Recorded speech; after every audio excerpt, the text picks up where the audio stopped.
امیر اہل سنت دعوت اسلامی سے کیا فائدہ اٹھاتے ہیں؟ امیر اہل سنت تو وہ ہستی ہیں جو شرعن بھی اور اخلاقن بھی چاہیں تو کروڑوں روپے دعوت اسلامی سے کما سکتے ہیں۔ میں غیر اخلاقی بات نہیں کر رہا ہوں، کیونکہ دنیا کا دستور ہے کہ کتاب لکھنے والے کو اس کتاب کی رائلٹی ملتی ہے، یعنی یہ عام سی بات ہے، بڑے سے بڑا۔ اچھا علماء بھی ظاہر ہے دینی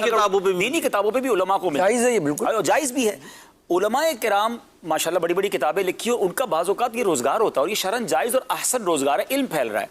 امیر اہل سنت وہ ہستی ہیں جن کی کتابیں ہزاروں نہیں لاکھوں کی تعداد میں چھپ رہی ہیں، اور صرف اردو میں نہیں دنیا کی 30 زبانوں میں ٹرانسلیٹ ہو رہی ہیں۔ میری ناقص معلومات کے مطابق 37 لینگویجز میں ٹرانسلیٹ ہو رہی ہیں، اور کچھ کتابیں تو ایسی ہیں جو سارا سال چھپتی رہتی ہیں، جن میں سے ایک فیضان سنت ہے۔ امیر اہل سنت کچھ نہ کریں، دعوت اسلامی سے 1 روپیہ نہ لیں، مکتبۃ المدینہ تو کتاب بیچتا ہے نا، تو پر کتاب اگر 1 روپیہ بھی امیر اہل سنت رکھ لینا تو ماہانہ لاکھوں لاکھ روپے کی آمدنی تو یہ ہو سکتی ہے۔ اچھا خود بھی نہیں لی اور آنے والی نسلوں کے لیے بھی وصیت کر دی کہ میری کتابوں سے میری اولاد کو بھی کوئی فائدہ اٹھانے کی، دنیاوی فائدہ اٹھانے کی اجازت نہیں ہے۔ اچھا ایک بات تو یہ ہو گئی، یہ چھاپ کے وصیت نامہ آ چکا۔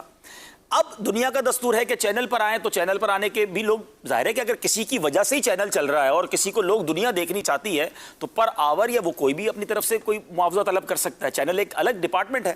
اللہ کی رحمت سے مدنی چینل کی جان، مدنی چینل کی آن، مدنی چینل کی شان، ریڑھ کی ہڈی امیر اہل سنت ہے، وہ ہے تو یہ چینل دنیا دیکھ رہی ہے۔ انہوں نے کبھی 1 روپیہ مدنی چینل سے ڈیمانڈ نہیں کیا۔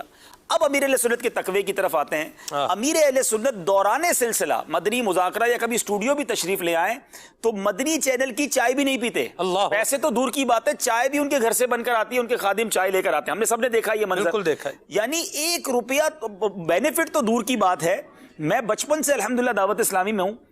سلمان بھائی باپو گواہ ہیں اس چیز کے، بچپن سے ہم امیر اہل سنت کے گھر گئے نا، ہم نے دنیا میں بہت پیر دیکھے ہیں، مرید نذرانے لے کر پیروں کے پاس جاتے ہیں، جو ہونا بھی چاہیے، مگر یہ واحد دنیا کا پیر دیکھا ہے جو آنے والے ہر مرید کو خود عطا فرما رہا ہوتا ہے۔ باپو کتنی بار باپا کے گھر کا کھانا کھایا ہم نے، الحمدللہ، گلزار حبیب سے لے کر، نور مسجد سے لے کر، شہید مسجد سے لے کر، امیر اہل سنت جب بھی کھانے بیٹھتے تو ان کے گھر کا کھانا ہوتا تھا اور ہم مہمان ہوتے تھے، ان کا ٹفن کھلتا تھا، بے شک وہ دال روٹی ہوتی تھی، دال چاول ہوتے تھے، لیکن ان کا صدقہ ہی کھا کے بڑے ہوئے ہیں، یہ سمجھیے۔ ہم نے تو کبھی کوشش کی کہ حضرت کو ہدیہ قبول کر لیں، میں نے اپنی آنکھوں سے دیکھا ہے سلمان بھائی، لاکھوں لاکھ روپے لے کر لوگ آئے اور کہا یہ آپ کی ذات کے لیے ہیں، دعوت اسلامی کے لیے نہیں ہے۔ امیر علیہ سنت نے وہ سارے پیسے لوٹا دیے، فرمایا دعوت اسلامی کو دینا تو دے دو، مجھے آپ کے مال میں سے کچھ نہیں چاہیے۔ یعنی ایسے ایسے تحائف، اتنے قیمتی قیمتی قلم اللہ کے ولی کو، وہ کہتے ہیں نا اخلاص نصیب ہوا۔ سلمان بھائی کوئی تحفہ ہے نا، بڑا قیمتی عطر ہے، بڑی قیمتی کوئی فریم ہے، کوئی گھڑی ہے، واٹ ایور، یوں لیتے ہیں اور یوں دے دیتے ہیں۔ بندہ کہے یار تھوڑی دیر تو رکھتے، اتنا قیمتی تحفہ، لیکن جس کو ہوتا ہے نا رغبت ہی نہیں ہے دنیا کے مال کے۔ دنیا میں مجھے کوئی بندہ ایسا بتا دے جس کی آرگنائزیشن اربوں میں ہو اور اس کا اپنا بینک اکاؤنٹ نہ ہو۔ امیر اہل سنت کا اپنا کوئی بینک اکاؤنٹ نہیں ہے، چیک بک سائن کرنا آپ کو نہیں آتی ہے، ٹھیک ہے، آپ کے پاس اپنی زندگی ایسی گزار رہے ہیں کہ آپ کے اوپر زکات ہی فرض نہیں ہوتی ہے، اس قدر زہد و تقوی والی زندگی ہے۔ کبھی گھر جائیں امیر اہل سنت کے، آپ کے بیڈ روم میں کوئی بیڈ بھی نہیں ہے، وہ زمین پر چٹائی پر سوتے ہیں، چمڑے کی چھال والا وہ تکیہ ہے ان کا۔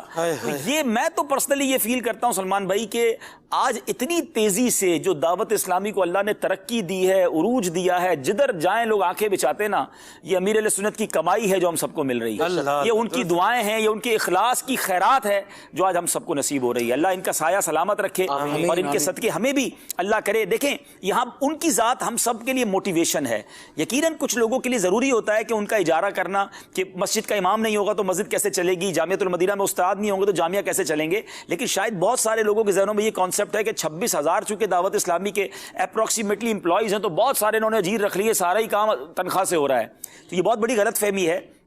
دعوت اسلامی میں لاکھوں لاکھ اسلامی بھائی اور اسلامی بہنیں وہ ہیں جو بغیر کسی اجارے کے، بغیر کسی تنخواہ کے والنٹریلی کام کر رہے ہیں، اور اسی وجہ سے دعوت اسلامی اتنی ترقی کر رہی ہے۔ جو اجیر ہیں، جو امپلائی ہیں، وہ ہر ادارے کی ضرورت ہیں۔ اب مسجد کا امام نہیں ہوگا تو مسجد کیسے چلے گی، مدرسے میں پڑھانے والے نہیں ہوں گے تو مدرسے کیسے چلیں گے، جامعہ میں استاد نہیں ہوں گے تو جامعہ کیسے چلے گا، مدنی چینل میں کیمرہ مین اور ڈائریکٹر نہیں ہوں گے تو مدنی چینل کیسے چلے گا۔ تو جہاں نیسیسری ہے، جہاں نیڈ ہے، وہاں بہت دیکھ بھال کر چھان پٹک کر کے کوئی ایک آدھا امپلائی بڑھایا جاتا ہے، لیکن اللہ کی رحمت سے لاکھوں لاکھ دعوت اسلامی والے وہ ہیں جو اپنی جیب سے خرچ کر کے خدمت کر